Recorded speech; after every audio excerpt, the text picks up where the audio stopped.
Hey guys, I was just posting the last video and I was going through some of my notes because I tend to text myself little notes about what I want to do, whether it's a song that I want to remember to do a dance off of, or a specific skit, or what information I want to share. So that's what I've been doing even before this December thingy, but more so now because I want to make sure every day during the month of December that I bring you guys story times, informations, stuff like that. Okay, so I decided to go ahead and do this story time today, and I want to post it today. Today is the third, so the one I did early is stemming from the one yesterday. So here we go. I had to be about, I say, between 7 and 8 years old. Okay, I lived with my grandmother a lot as a kid. Went back and forth, back and forth. Once my mom and dad split up, my dad moved with my grandma, which was his mom, and my mom moved on with another man, and they eventually got married. Maybe a year or two later, something like that.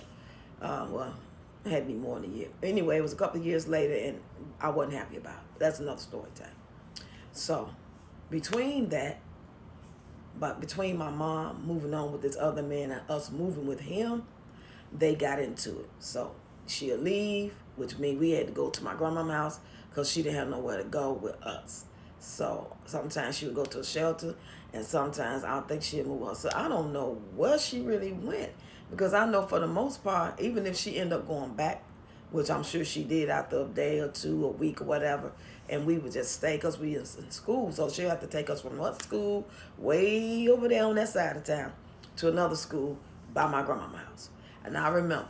Now this story time is just me adding on things that I remember as well. But this is not what the story time is about. Okay, y'all get me? Stay with me. So I remember every time we had to go back to my grandmama's house, my grandmama would be the one who take us. My mom never took us to put us in school, maybe because it was my grandma's house we would be at. And back then in the 70s, those rules was different. This we talking about the mid 76 on up to the 80s. That's about how long that took. After that, I was pretty much teenager, blah blah blah. I was good. So I remember this one time she took us back. This might have been the second or third time that we didn't had to go back to the school. My grandma, rest her peace, I look just like her, my dad's mom. Um, she said, yeah, we back again. She walk in that office, and, they greet you, good morning, hey, how you doing? We back again. They come from a broken home. Boy, I can imagine, how my grandkids be feeling too, even though I've never said nothing like that, but shit, I be saying some wild shit. I'll say anything, as y'all probably can tell already. Um, okay, I'm back. Okay, we went back to that school. So at this time, this is probably why it came up, because I had to be living with my grandmama at this time. And I remember, I don't know if some of you old heads will recall, if you was like, okay, I'm 58, so if you at least 48 on up, you might remember these. Do y'all remember these little tattoo things that we used to buy from the store, the local store, liquor store, grocery store, five and dime store? They were called love hearts. They was nothing but tattoos though, but they was just the cutest thing. You can have a heart, a rose, and you'll put on your arm, put on your face and stuff like that. I remember my auntie Deborah rest in peace. That's another story time. Um, she used to wear them.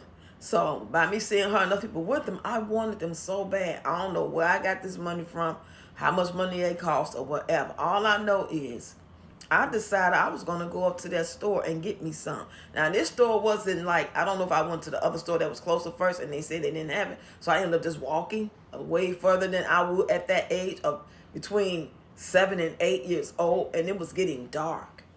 I don't know where my grandmama thought I was at. I don't know if I was over my other grandmother's house, because my mama's mama lived right around the corner, because that's how they met, my mom and dad, because they lived in the same neighborhood, blah, blah, blah.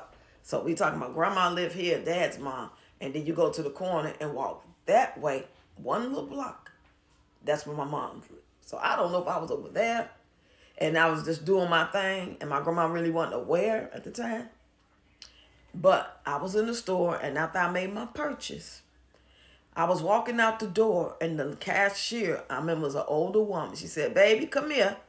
Baby, I didn't really understand when she was talking to me. So by the time I figured out, she told me to come in. I went back. We was taught as children, you listen to other adults. You trust adults, especially she's working in the store. She must want something. I don't know. Maybe she finna give me something I left. So I go over there and she said, what are you doing out here? I'm paraphrasing. What are you doing out here? It's dark. Or who brought you up here? So I had to be pretty young for her to even ask that. So I might have been even 6, y'all. That's how young and little I was or whatever for her to even ask me. She asked me this because she noticed that there was other people in the store and there was another man in the store. I couldn't tell you what he looked like or nothing. I just know he was an older looking cat. And by me being little, I'm yay high, and I'm looking up because the counter was like up to here. I would have to look up to make my purchase. So I wanted them suckers. So like I said, I went back and she said, what are you doing here? Who's with you? You can't really, it's dark outside, it's dangerous. Give me your grandmama number. I know my grandmama number, baby. I wasn't that younger, didn't know, because back then we had to know all our stuff, address, everything. I guess people still train their kids like that because I trained them like that. My grandmama came up there to that store and got me. I don't think she whooped me, but baby, back in them days when the old heads would keep talking about stuff you did and getting on your butt, just they words alone will make you feel like you just wish you just go on whoop me, give me a couple little spankings and call it a day. I don't even recall one whooping my grandmother gave me. And it was like more of a spanking. Like I was sitting on the toilet. She already knew my father had tricked on me and my brother. We stayed home from school. It was something we did that we had no business doing. And I think it had something to do with leaving school early or not going at all, because she would go to work at 5 in the morning and we would have to have that key and go, and he'd have a job too sometime. And so I don't know, we just didn't know, and he came home early and he told on us. He probably told because he wanted to give him some money or something. That's another story for another day. I was in the bathroom sitting down like trying to like dread going out there because I hear him tell her, and she already getting on my brother. He's 1 year older than me. So she came in that bathroom and had that little belt and spanked my thighs. I think she spanked my thighs 2 or 3 times. That's the only time I ever recall my grandmother hitting me. But her words was enough, honey. She get on that phone and get to talking about everything she already told you, chastised you about, cussed you out about. She gonna say over and over and over again. But anyway, y'all, that's the story time I have for y'all for today. Me being so young, being so hard-headed, being so thirsty, really wanting something so bad that I didn't realize the risk I put myself at. That's why we as adults, as parents, as aunties, grandmas, the village have to teach our children better. We can't just let them do what they want to do. We got to teach them why that's not a good idea. Peach McIntyre and those of you who think it's okay for kids to run you and to not teach them the possibilities of something bad happening. There's a lot of bad people in the world, and that had to be about 76, 77. We in 2024, almost 2025. It's like 100 times worse. You hear what I said? 100 times worse, and I don't think I'm exaggerating. So with that being said, y'all get in the comments. Let me know what you think of this story. Can you resonate with it? Can you got a story that you recall, something you did at the age of 6, 7, 8, that you got in trouble for, that you made it through, you learned the lesson? I remember these things as a 58-year-old woman. Share, y'all. Share the stories. Share it with the youth so they can know. Whether they make their own decisions or not, at least they have something, some foundation, some cushion, some knowledge, something they can recall in their mind. When they do go the wrong way or when they do get in trouble, they can say, well, they learn from that. They now listen next time, because they don't think we know nothing. They think we old, messy, and hating. I'll talk to y'all later.